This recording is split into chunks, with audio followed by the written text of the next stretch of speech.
えてもいいかな。あ、大丈夫です。ありがとう。ダメでしょ。いっぱい触っていいよ。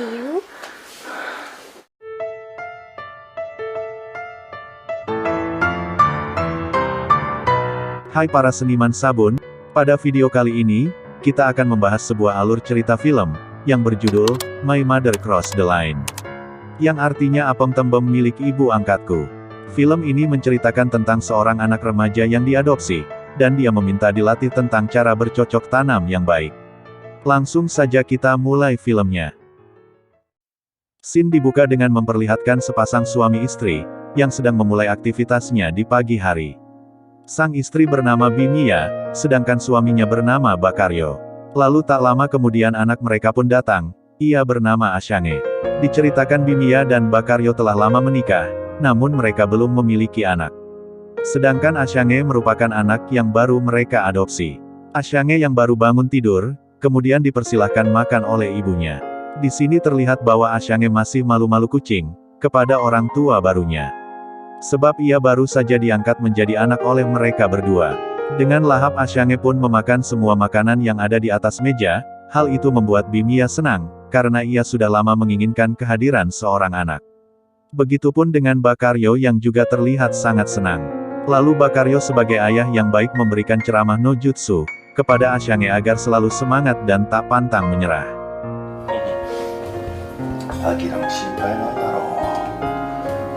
Setelah itu, Bimia kemudian kembali melanjutkan aktivitasnya. Lalu ketika Ashange sedang makan, ia malah terfokus melihat gunung kembar milik ibunya. Sementara itu, Bakaryo yang sudah selesai sarapan, kemudian izin pamit untuk pergi bekerja. Yoisho.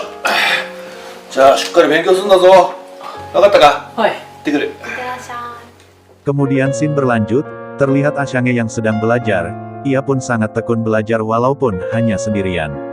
Tak lama kemudian, Bimia datang sambil membawa sebuah spray, yang akan digunakan untuk mengganti spray Ashange yang sudah kotor, sebab kamar tersebut sudah lama tidak digunakan. Bimia yang kesulitan untuk mengganti spraynya, kemudian meminta Ashange untuk membantunya. Namun ketika sedang membantunya, lagi-lagi Ashange berfokus pada gunung kembar milik ibunya.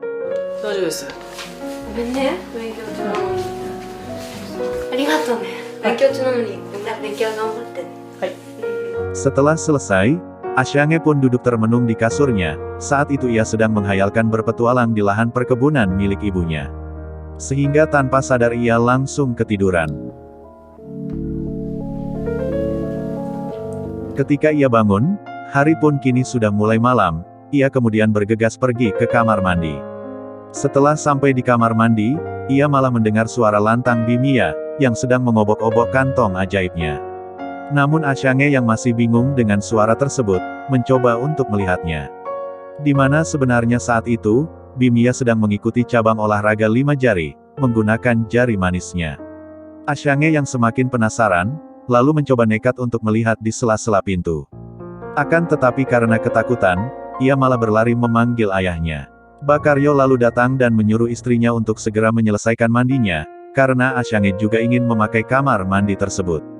Setelah itu Bakaryo kembali lagi ke kamar untuk beristirahat.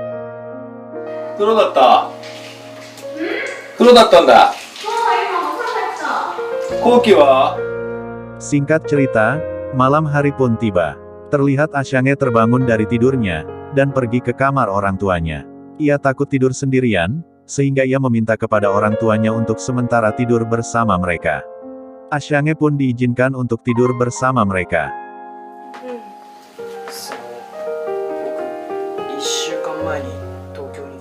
Keesokan harinya, terlihat Ashange dan Bakaryo yang telah selesai sarapan, sementara Bimia terlihat sedang sibuk dengan urusannya di dapur. Sebab Bimia adalah istri yang sangat rajin, dan tak pernah sekalipun melewatkan pekerjaannya di rumah sebagai seorang istri. Di sini Bakaryo mengatakan kepada Ashange, bahwa ia harus berani dalam menjalani hidupnya, dan tak perlu takut bila berada di rumah. Karena ia sudah menyuruh Bimia untuk selalu siap menemani Ashange. Jadi bila Ashange merasa takut, ia bisa langsung menemui ibunya untuk menemaninya. Mendengar hal itu Ashange pun menjadi tenang, ia putuskan untuk membantu ibunya di dapur. Namun ketika sudah berada di dapur, Ashyange yang sudah tak bisa mengontrol kekuatan singkong dewa miliknya, dan akhirnya Ashyange pun langsung mengajak ibunya untuk berpetualang bersamanya. Akan tetapi hal itu ternyata tak ditolak oleh Bimiya, dan malah mempersilahkan Ashyange melakukannya dengan metode silent.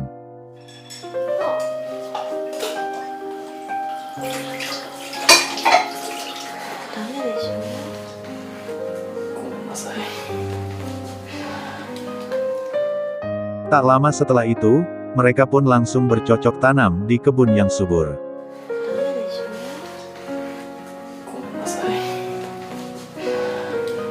Sementara itu, Bakaryo yang masih di meja makan tidak menyadari, kalau Ashyange sedang bekerja keras di dapur untuk membantu ibunya mencuci piring, sekaligus menanam benih-benih kehidupan dengan ibunya tersebut. Lalu karena merasa mengantuk, Bakaryo kemudian memutuskan untuk kembali tidur. Sehingga Ashyange dan Bimiya semakin bebas untuk melanjutkan kegiatan bercocok tanam mereka. Setelah selesai melakukannya, Ashyange diberikan makanan yang banyak oleh ibunya. Ia pun terlihat sangat lahap memakan makanan tersebut, sebab cakranya baru saja terkuras banyak ketika bertarung melawan ibunya. Namun ketika sedang makan, Ashyange kembali berpikir untuk mencuci piring bersama ibunya. Scene pun berlanjut, terlihat Ashyange yang sedang belajar, akan tetapi bukannya fokus belajar, ia malah terus memikirkan gunung kembar milik ibunya. Hingga membuat ia tak bisa lagi mengontrol singkong dewanya. Ia pun memutuskan untuk tidur sambil traveling ke dunia impiannya. Malam harinya terlihat Ashyange yang masuk ke dalam kamar ibunya.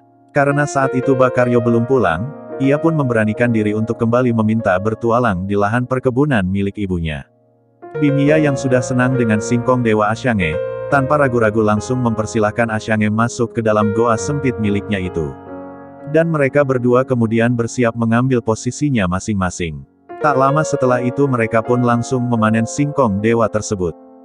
Esok harinya, terlihat Ashyange yang sedang bersiap untuk pergi ke sekolah, dan sedang didampingi oleh orang tuanya. Karena hari itu Ashyange akan melaksanakan ujian di sekolahnya. Bakaryo yang bersemangat menyuruh Ashyange untuk bergegas mengemas barang-barangnya. Namun Ashyange yang tak ingin berangkat bersama ayahnya, sengaja mengulur waktu dengan memperlambat gerakannya. Sehingga karena tak ingin terlambat masuk kantor, Bakaryo pun izin pamit duluan untuk pergi bekerja.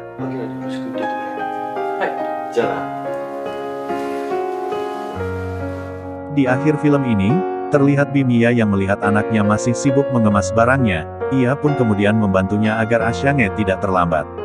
Dan ia lalu mengatakan, agar Ashyange langsung pulang bila sudah selesai ujian. Karena ia akan mengajarkan lagi metode baru kepada Ashyange. Setelah Ashyange pergi sekolah, kini Bimiya hanya tinggal sendiri di rumah, menunggu kedatangan suami dan anaknya. Dan film ini pun berakhir. Oke, cukup sekian, terima gaji, dan sampai jumpa di video berikutnya.